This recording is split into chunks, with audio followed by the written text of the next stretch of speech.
Hello, everyone. I'm Jim Tolles. I'm a spiritual teacher. Today I want to talk about awakening and suffering. Suffering is an action. Suffering is an action.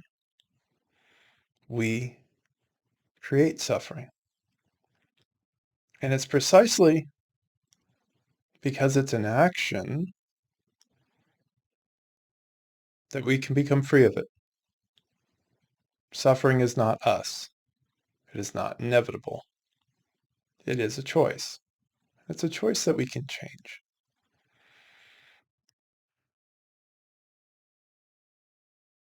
As many of you know, I've been a spiritual teacher since 2010, and I have a blog called spiritualawakeningprocess.com. I invite you all to check it out, and I've also been doing a lot with online classes these days to help people go further on their path of letting go of suffering. When we talk about spiritual awakening, we're commonly talking about realizing something about reality. Notice the two words, realizing and reality. It's not making something up. It's not simply an enjoyable experience. It's seeing reality and then having a choice.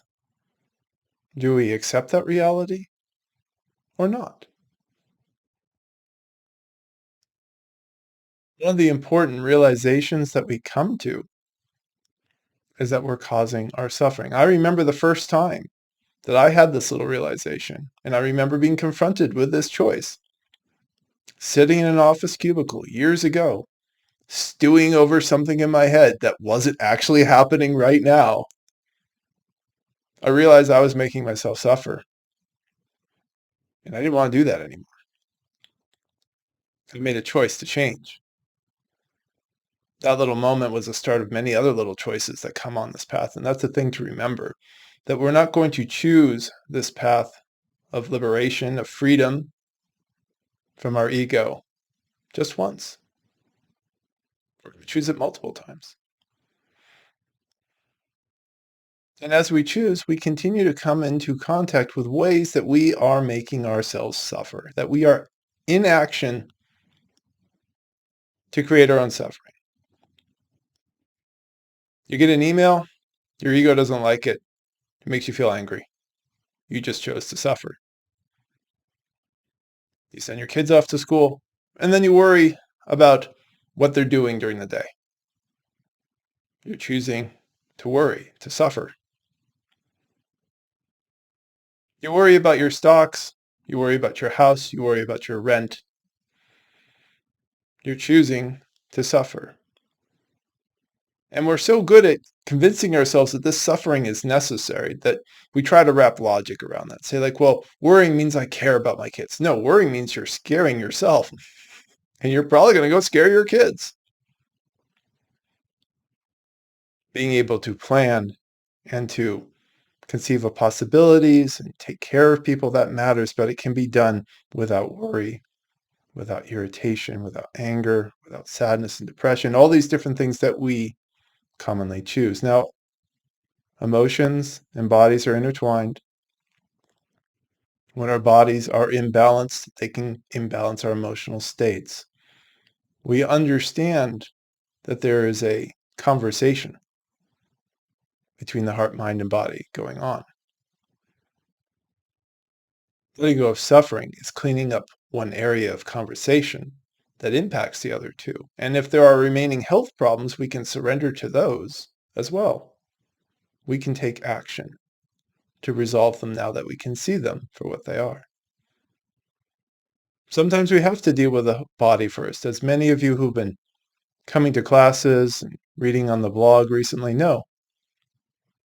I'm really sounding the alarm about how sick we are in our bodies, and that it's just gotten so normal to be so sick that we don't even see it. That's a different type of pain. But often the ego is involved and is often perpetuating physical pain, chronic illness, and disease. These are different than suffering, but suffering is definitely playing into the generation of these problems. As some of the evolutionary biologists out there are talking, we've created mismatch diseases, which are driven by lifestyle, and lifestyle is driven by ego. The ego says, I should live this way. And then, of course, society shows us certain ways and makes certain ways easy to live, and we continue to choose that.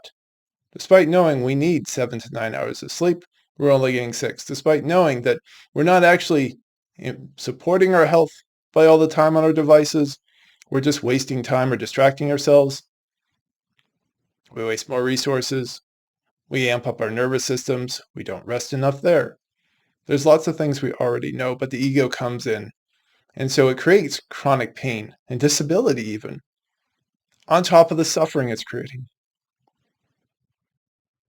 Now, the beauty of surrender in all this works like this. We stop believing our thoughts. It is that simple, but it's also not that simple because your thoughts are patterns in your brain.